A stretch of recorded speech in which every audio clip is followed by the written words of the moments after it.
Big Daddy, and we live at Roland Cooper State Park for the Alabama Hawkers Association annual meet and hunt. And I got two very special guests here. I misspelled Kathleen's name yesterday on Facebook. Kathleen Anderson from Pensacola and Nikki Joyner, also from Pensacola, correct? And we're going to be talking about what we got going on. We want to invite everybody down here at 11:30 this morning to 1:30. You're going to be able to come down here and see beautiful birds like this right here. This is a Harris hawk, right, Kathleen? Talk Yes, about sir, the Harris hawk. So Harrises are not actually native to this portion of the country. They are desert birds. They're one of the few birds that actually hunt in a family group. They are ruled by the grandmother or the matriarch of the group, and they've got a complete complex social structure. The grandmother may not be very active in the hunts, but she is the first to eat on the kill. We've been using them for falconry for 20 or 30 years now, and this particular bird is actually a captive bred bird, and you can tell that by this little gold ring she's got on her foot. And she's protective of that foot. She is very protective of that foot. This particular bird happens to be about 15 years old. In the wild, they tend to live 10 to 12 years. In captivity, they can live up to 30 to 35. And now the Harris hawks, you said, what, captive Bred. So they're not, they don't do, y'all don't do those like the red-tailed hawks and catch them in the wild and train them, right? Well, you can actually get captive or wild-trapped Harris hawks. You just have to go to Texas, Arizona, or New They're Mexico. not native to Alabama, the southeast. No, they are desert birds. Okay.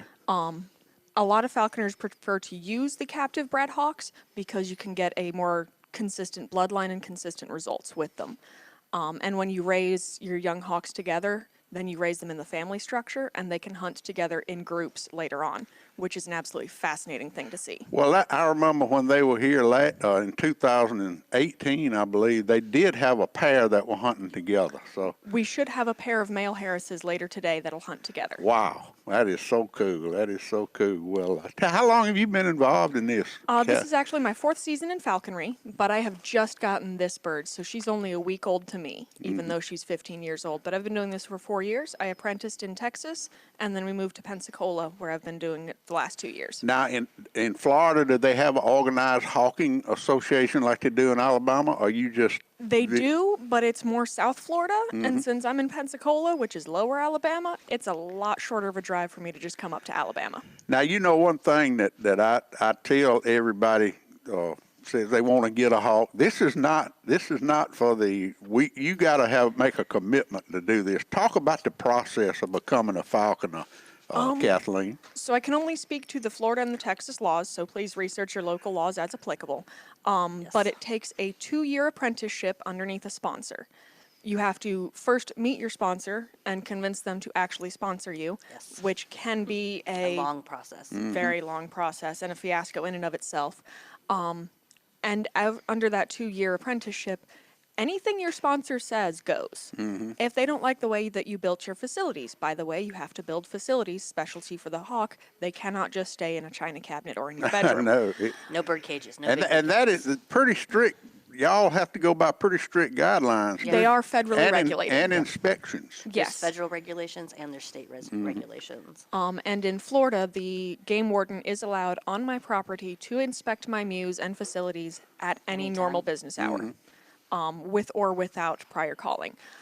So we are working closely with the game wardens and with our sponsors. After that 2-year apprenticeship, if your sponsor thinks that you are good enough to go forth on your own, then he will sign your upgrade paperwork.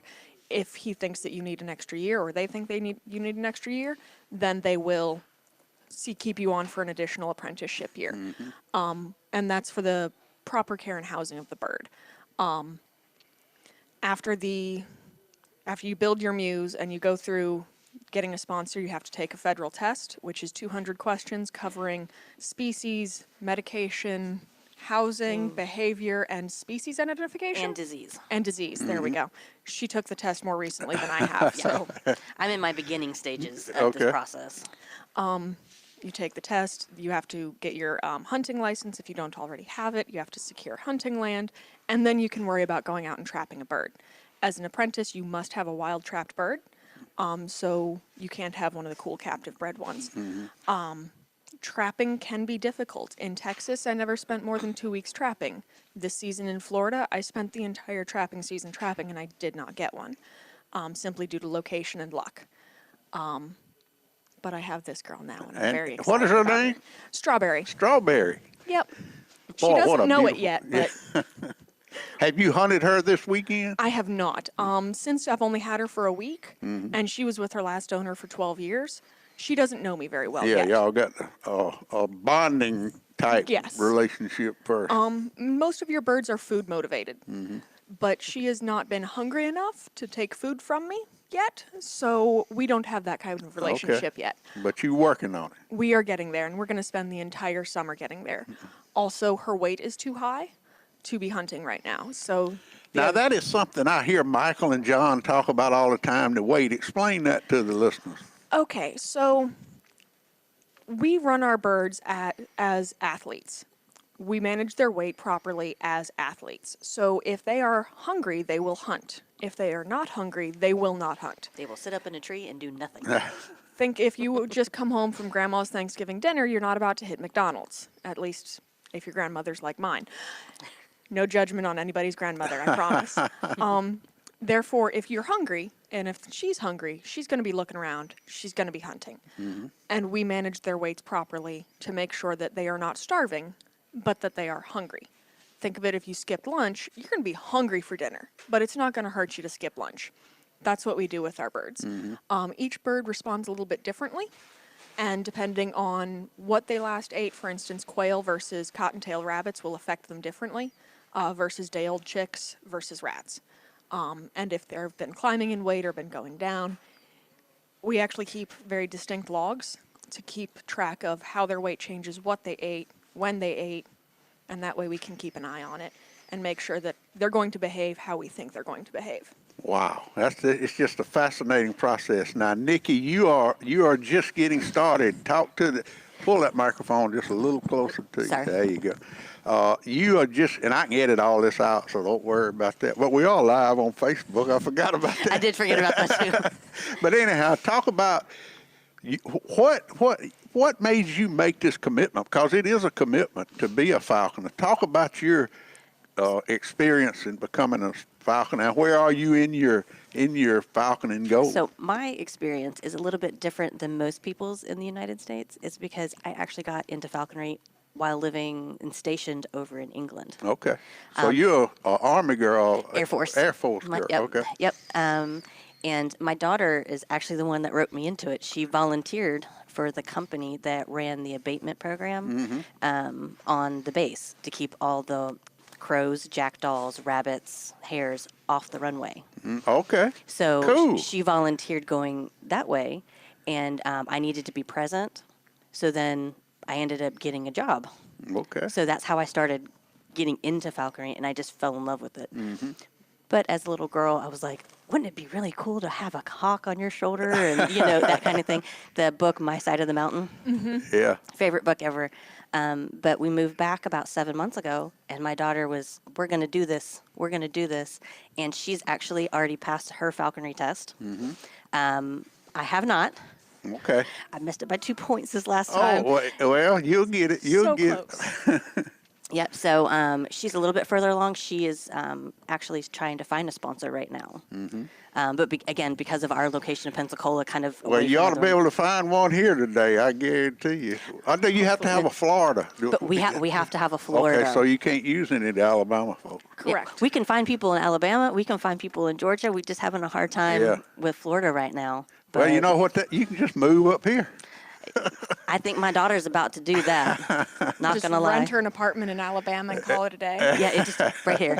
Yeah, but we're starting in that process, and we're getting ready to. We're designing our muse right now, and asking a few of the more experienced falconers, hey, how is this design? What Yeah. would the best way to go about designing it? So we can go ahead and start the building process. So then, when she finds a sponsor, she can go ahead and have all of her per se ducks in a row. Wow. And that way we can start trapping on We can- August 15th. Yep. When August 15th rolls around, that she can start trapping. Now, her. when you say, do you have the same red-tailed hawks and red-shouldered hawks and all in Florida as we do up here? I guess what will y'all be trapping for? As an apprentice, they can take Red shoulder, red tail, Cooper? not No, coops, no. kestrels. Kestrels. Kestrels. All That's right. what Talk about the trapping process a minute, Kathleen, because that Okay. just fascinates me. Forgive any of the faint of heart or the squeamish. Forgive me in advance. So, we actually use ancient trapping methods that have just been upgraded a little bit. The trapping method that I use is called a balshatri or a BC trap. And you have a live rat, don't worry, he survives the encounter, inside of a metal cage. There's an additional metal cage outside of that with a lot of fishing line slip knots all over the top of it. So it just looks kind of fuzzy with these fishing line knots. And then you drive around the back roads, chuck it out the window And now when you one see a thing bird. about, you can, Strawberry wanting to go catch a squirrel. Yes, she is. You can actually catch them on the right of way of the road with the proper licensing. Yes. Yes. With proper licensing and permits, you can do road trapping, which is what I do. So we drove so many miles this season, so many miles, looking for juvenile red tails. And then you throw the trap close to underneath them. You leave the trap there. And You the drive. rat, I guess the rat's running around in the trip. He's having a little bit of a panic attack because he just got thrown out the window at 15 miles an hour. Yeah. Yeah. You drive down so where you can still see the trap and still see the bird, but you're far enough away that you don't seem like a threat. And then you wait and hope that the bird comes down and lands on the trap. Hope the right bird Yeah, comes right. and lands on the trap. I trapped 3 adult red shoulders this season. And you have to have a juvenile, right? Yes. So the reason that you have to have a juvenile, the old adage, you can't teach a dog old dog new tricks, Yeah. comes from falconry, actually. Your adult birds do not learn as quickly. Also, on the conservation side of things, which a lot of falconers are very heavy into the conservation side of the world, you don't want to take from the breeding population. Right. So if you look up the Peregrine Fund from the 40s and 50s, they actually rehabbed the peregrine falcon back from the brink of extinction based on falconry techniques and using them and breeding them as falconers. Wow, boy, you girls are fascinating, I tell you. And welcome to Wilcox County. I'm so Thank glad you. y'all are here and appreciate you taking the time to share this with us. I'm going to be here all day doing this Facebook Live stuff, and we're going to do, when everybody gets here, they'll be here at 11:30 to 1:30 at Roland Cooper State Park. You can come see beautiful birds like Strawberry, be some red-tailed hawks. I heard it's going to be a great horned owl here. Have you seen it? Is it I here have yet? seen the great horned owl, and have he is not. wonderful. He's here? He's should be here today. I've Okay. hunted with him in the past. Okay, okay. And he is an absolute sweetheart. I bet. I can't wait to see him. And it is open to the public, so if any of y'all listening and you're in Selma or Montgomery, come on down here to the Roland Cooper State Park. I don't know, how many birds is it going to be? 20 or 30, what Michael said. That's a I good don't know. estimate. Yeah. I'd say at least 20, maybe more. I'm not sure. All right. Well, we shall thank y'all. Thank y'all for taking the time to do this. Nice to Definitely, no meet you. problem. And we're going to sign off. We'll be back, though. Y'all stay tuned. We're going to do some more Facebook Live stuff today. I want to get a red-tailed hawk. And if that big, great horned owl comes in here, we're certainly going to get it. So we're going to sign off. Thank you guys so much. No Thank problem. you. All right, everybody, we're live on Facebook, and I have here with me Miss Olivia Joyner. Your mama was on here this morning, Nikki, talking about she's trying to get her hawking license. You're here from Pensacola. Tell us a little bit about yourself and what you doing up here this weekend. So I'm 18 years old, and I am trying to pursue falconry here in the States. I'm originally from England. Well, my dad was military, and Okay. we were stationed in England. And for the past 2 years, I discovered falconry, and I fell in love with it. So when we moved back, I've been aggressively searching and seeking anyone to talk to falconry about me or talk falconry to me, and just how I can do it here. And so I've studied, done my exam. I've been going to this Alabama meet and meeting so many wonderful new people and just really broadening my horizons. Well, that here. is what is so unique about this sport, Olivia, that it's just so much camaraderie, and the birds are just amazing. And what made you want to get into it? You just woke up one morning and said, "I'm gonna be a falconer." In England, there was this bazaar, and there was all these birds out, and I saw one little falcon. It was a Perry Saker cross. His name was Tundra, and I saw him, and I was like, that is the cutest little bird I've ever seen. And I asked them, I was like, hey, do you do volunteers? And they said yes. So I would wake up every morning and go visit them at like 7 in the morning during the summer till 10 at night, just learning as much as I could, doing whatever they asked me to do pretty much, just so I could be around these birds. And the more I was around them, the more I learned, and the more I wanted to just keep hunting, just keep learning, and just keep being around them. And eventually I got to work with Tundra as my own bird in England before we moved. And here, as soon as we got back, I knew that I had to find a way to continue doing it. So. Well, have you got a bird, or you got somebody you working with? Talk about that. So currently, I don't have my own bird. I raised and imprinted a barn owl in England, and so Wow. we're trying to get her over here. That is proving a little bit difficult, but we're still trying to do that. Since I've passed my exam, I am actively seeking to find a sponsor around the Pensacola area. Well, your mother But- said it's hard. Most of the falcons in Florida and South Florida. That's Yes. why y'all are up here in Alabama.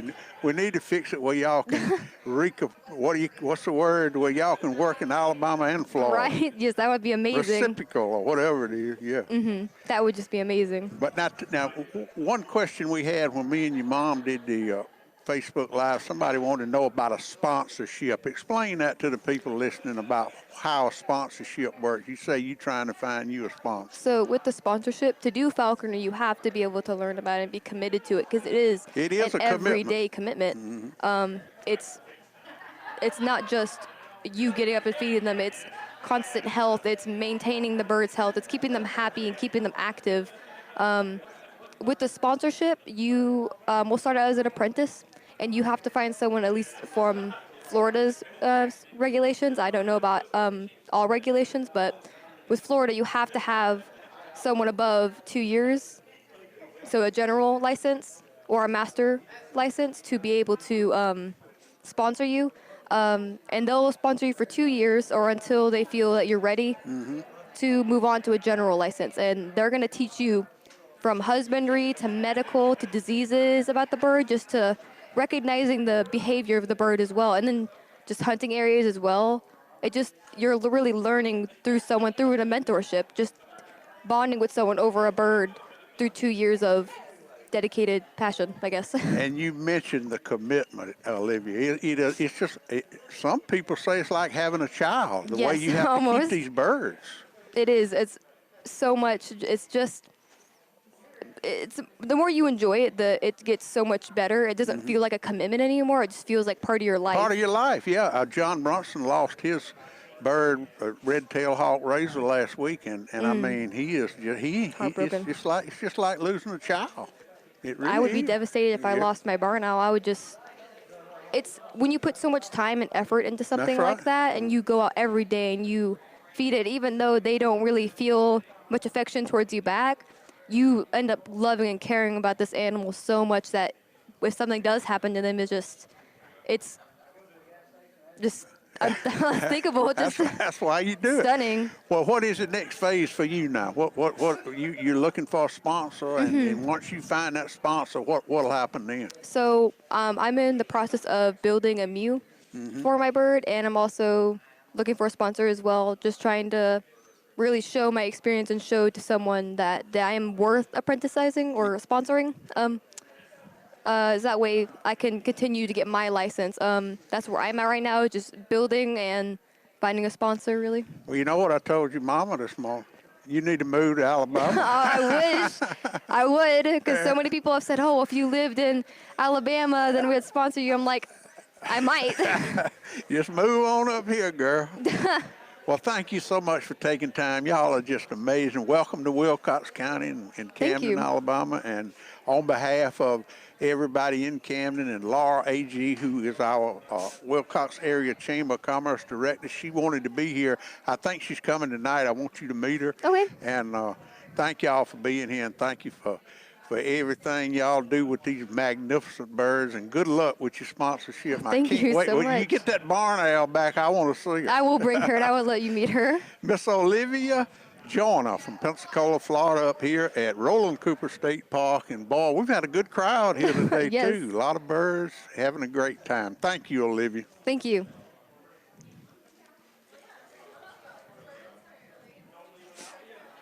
You ready to talk?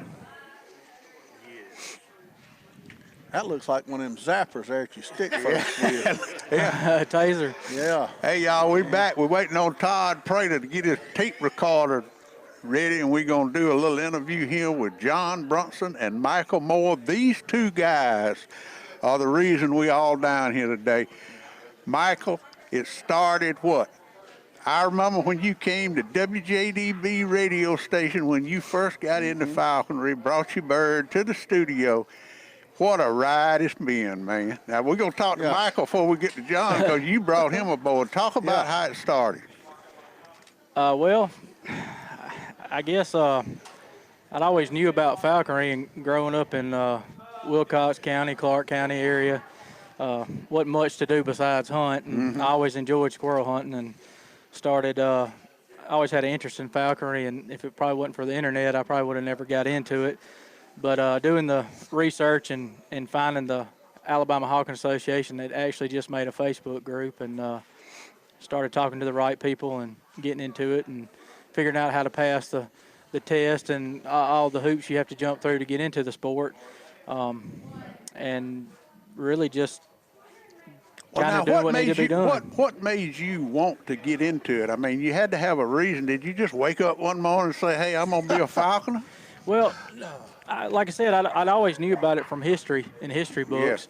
But honestly, somebody in one of my neighbors, I'm not sure exactly who it was, but had found a barred owl and raised it. And I guess they let it go, or game warden made them let it go or something, not sure. But we were standing outside one day as a younger kid, and the owl landed on my almost mom's shoulder and scared her half to death. Well, the whole summer I sat on the front porch, and it would come to me calling. They wouldn't ever let me hold it, but it was, sitting right in front of me, and that kind of fascinated me.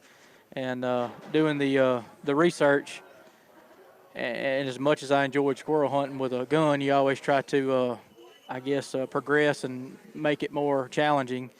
And once I found out you could hunt squirrels with a red tail, that was a wrap, man. Now, you had to do your sponsorship and your apprentice. Who did you do that with?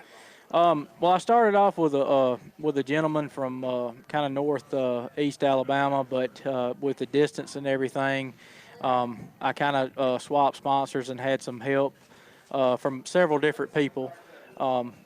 With the internet, the availability of being in such communication with falconers all over the country, there was a lot of people that I turned to for guidance. One of them is here. He's from Tennessee. He actually is originally from Utah, Alabama. Okay. Jeff Fincher. He's been. I believe we've talked to him before. He takes some really good pictures. But I turned to him for a lot of advice and looked up to him, and just several people. Everybody in the community is really willing to help out. Well, Michael got started out, and he's moved up in the ranks. You are the president of the Alabama Hawkers Association now, and Yes, sir. And this is the third year y'all been here.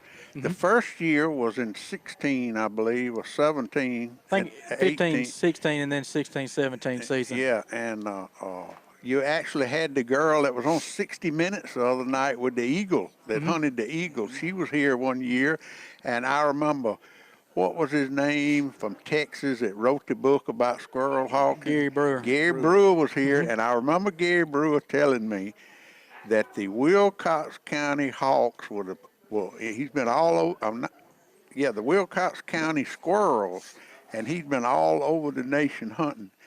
This is the first place he'd ever been where the hawks actually had sensory overload. It was so many squirrels in the Dang woods. sure were. Now, they was everywhere. Yes, sir.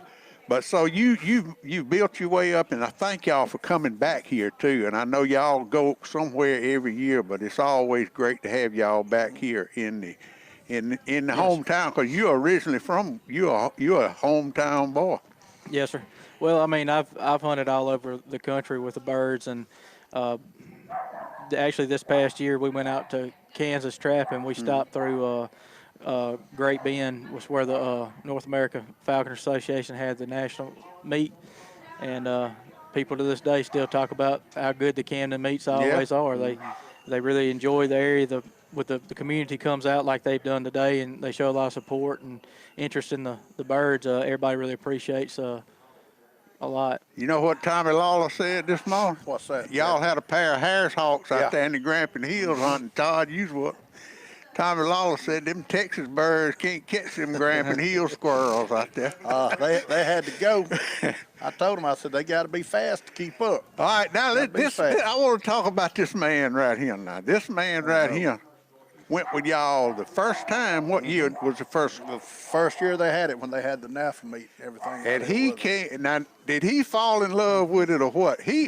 Last week he was out in Texas talking to a group of squirrel hawkers out in Texas at the keynote speaker, John Brunson. Tell us about it. Tell us about your ride, man. What got you just fascinated with these hawks?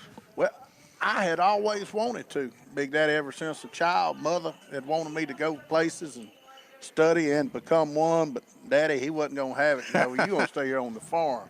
Ain't no future in no bird hawking, but life catches up, and I'd found places you could go for a weekend retreat and fly with the Harris Hawks and such, and then you get married where you put them clippings up, and, you know, you're married for a few years and things pick up and get better. So, well, you know, you pull them back out and find other places to go. Then the kids come along where you put all that stuff back up. Well, now my children are adults now.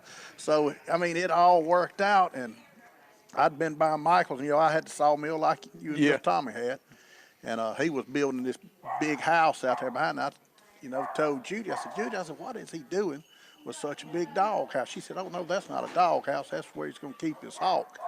I said, a hawk? She said, yeah. I said, God, he'll get locked up. They find out he's got a hawk down there. She said, no, he's done been schooled and, you know, got a sponsor and permits. I said, really? She said, yeah. I said, well, God, I said, I need to talk to him about this. She said, well, just come down when he's working the bird. And I got up with him, and he said, yeah, you know.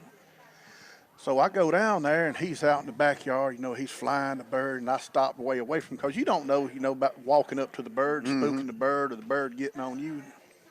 And I watched him fly, you know, working him on a clearance line for 15, 20 minutes, and he went to put him up.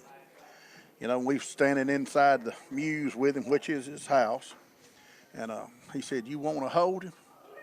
Oh, God. I said, yes, yeah, I sure want to hold him. He said, well, here, turn around, you know, and I put the glove on. He said, turn around here, and I'm going to put a, you know, piece of meat on your glove. He said, but now when you turn back, he's going to come straight to you. He said, don't let it scare you, you know. He said, because, he's right there. He's within 8 foot. Mm-hmm. I turned back around, and, boy, here he come, and he opened up and then just lit. And that's it. I mean, if you got any kind of hunting soul about you, and one of these birds comes to you and lights on you, and you see it, they're not going to try to attack you or hurt you. I mean, you hooked. Yeah. You hooked. I mean, if there's any way you can have one or property to go hunting on, that's it. I mean, it was for me. Talk about the first bird you captured, John. When you got into it, you went through all the sponsorship and you got your license and you could capture your own bird. Talk about your first capture. Michael told me, you know, we had talked and I'd followed him for 2 years in the woods, just, you know, trying to see what all you really had to do, how to hunt the bird, how to work them, and getting took care of. And he went to tell me what all you had to do. You know, you had to go through a 2-year apprenticeship program. That's 2 years of time that somebody else takes you under their wing and helps guide you through the program. And we got talking about it. He said, then you get your license and your permits, you know, and then you good to go. I said, well, God, man, I said, there ain't much to that. I said, what's a permit cost? He said, oh, you know, $10, $15. I said, man, it's going to be great. He said, yeah, but before you get that, you got to go take a test. I said, a test? He said, yeah. and my heart sank then because I'm a visual learner, and it's just a little mental glitch. So anything I do, I have to read over and over. You know, if it's not something mechanical or structural for me to understand That's it. the way I am too. you I know, got to and do it, grasp then read the book. Yeah, you know. So I got to talking to the boys at work about it. You know, they said, well, hell, man, well, we can help you with that.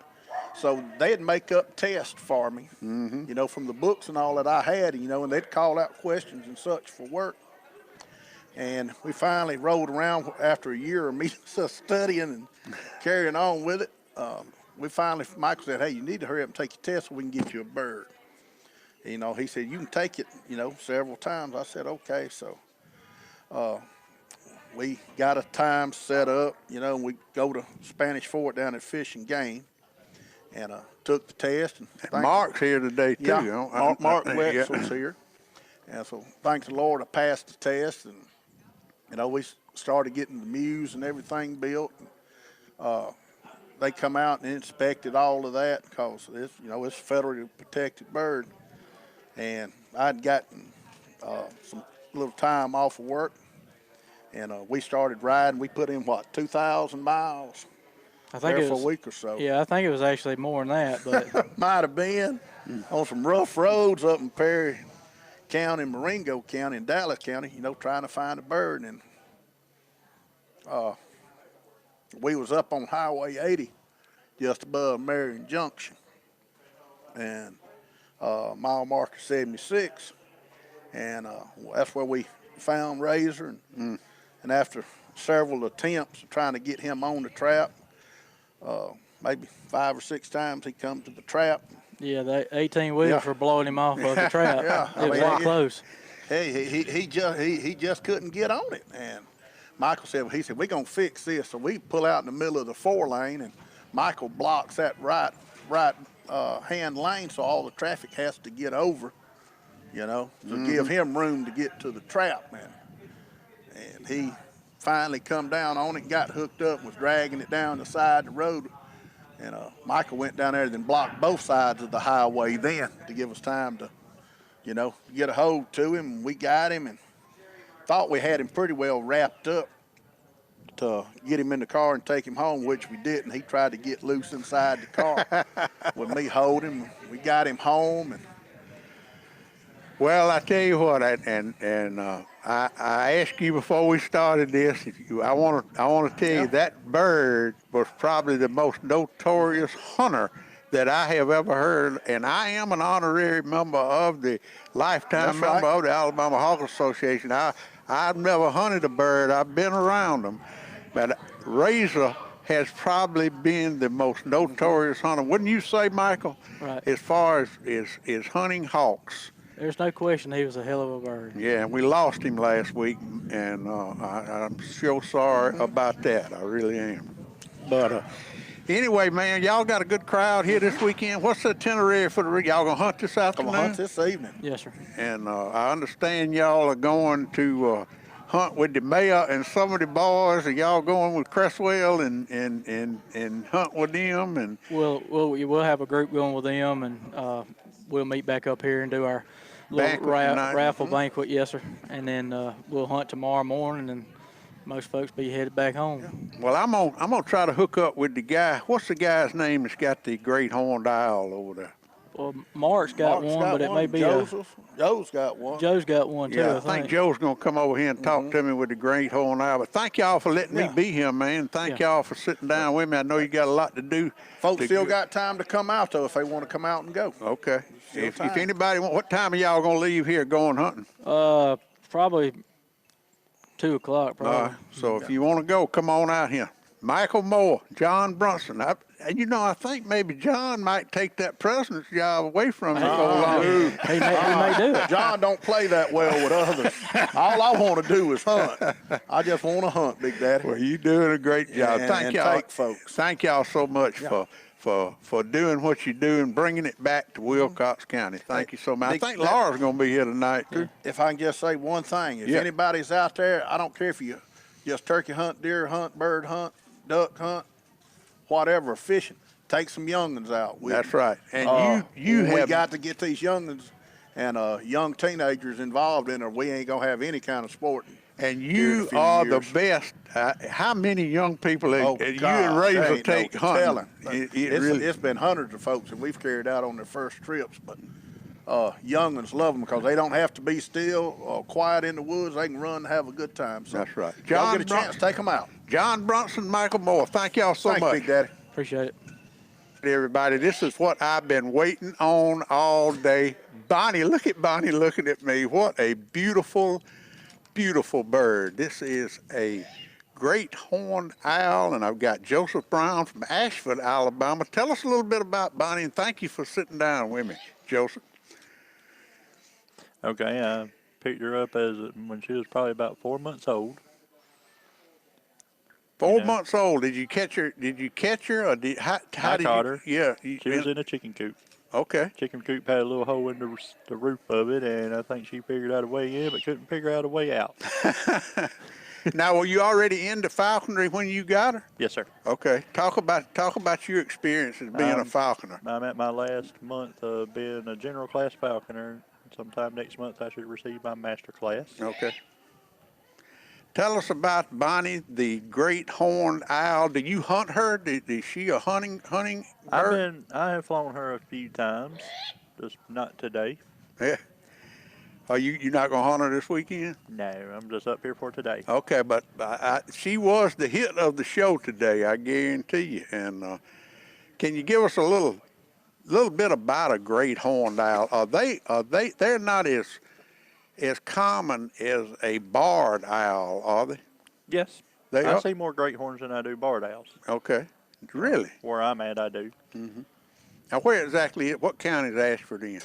Houston County. Houston County. Okay, so you're down in the Wiregrass. Yes, sir. Okay. Well, man, I appreciate you being here today. What a beautiful, beautiful bird. And are you going to be here tonight and tomorrow? Or you just? I won't be. I'm just here for today. Okay. And I'll be leaving sometime tonight. I mean, I have a Cooper's hawk out there in the. You as do? well. Okay. Cooper's hawk. You hunt him? Yes. Okay. I have took a few pigeons with her, and she's a good flying bird. Okay. Well, it is an amazing sport, and I really do appreciate you being here with me today. And what a magnificent bird! If y'all, I hope y'all are looking at this on Facebook Live because this bird is beautiful. Her name is Bonnie. She's from. How do you know how old she is? Probably about 8, 9 months, probably. Okay, so she's not. Would you? I mean, we're gonna say, might as well say a year, but I mean, because this is their nesting season now. Mm-hmm. Is she a mature? Would you call a mature or a juvenile bird? She would be a juvenile. Okay. This would be her juvenile year. And her primary food will what be mice, rodents, stuff like that, rabbits? Will they catch something big as a Yes. rabbit? She even has caught a quail. Is that right? I mean, Well, I tell you what, I appreciate you taking the time with us, and thank you for being up here this weekend. And Bonnie's looking around now. Bonnie, look at that beautiful bird. That's my favorite bird in the wild right there. A great horned owl. And we had my brother went over there a while ago. We had that sound that he's making, we had heard one, and we put it up on Facebook. It's been a couple of months ago, and everybody thought it was a fox. that's a young owl. That's a young owl. That's what it is, a juvenile great horned owl. You hear that noise she's making? It's a wheat noise. All right. Well, thank you. Appreciate you doing this with Joseph, and good luck with Bonnie. All right, I appreciate it. All right, y'all stand by. If Mark is still here with the Five Rivers Delta Resource Center, we're going to get him over here. Y'all don't go nowhere. We getting outdoors at Roland Cooper State Park. It is.